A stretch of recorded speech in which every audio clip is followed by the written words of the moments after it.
अस्सलामुअलैकुम हो गया ये भाईजान।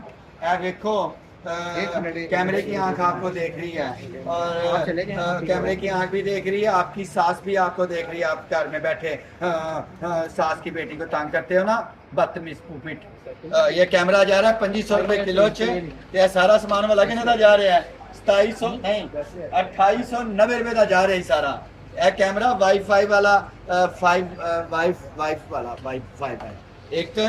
फिर कैमरा 2, फिर ये एक वेट मशीन जी यानी चूकने वाली, सामान चूक लो इसके साथ।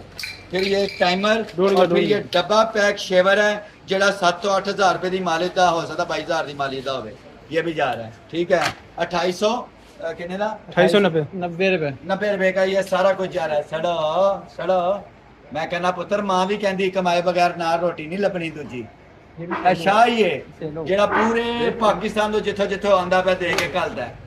एक शाह ही है, मां नहीं देंदी दूजी दी रोटी। चलो वैसे मां बड़ी ना इंसाफी करती, बड़े पुत्र नूं बहुता प्यार कर देंदी है या निक्के पुत्र नूं। ਜਦੋਂ ਵੀ ਬੇੜਾ ਗਰਕ ਲਾਦਾ ਦਾ ਬੇਤਫਾਕੀ ਦਾ ਹੁੰਦਾ ਨਾ, ਮਾਂ ਪਿਓ ਕਰਦੇ ਨੇ, ਬਾਹਰੋਂ ਕੋਈ ਨਹੀਂ ਸਿੱਖ ਕੇ ਆਂਦਾ। ਥੈਂਕ ਯੂ ਠੀਕ ਆ ਐਡਵਾਈਸ ਲੈਣ ਦਾ।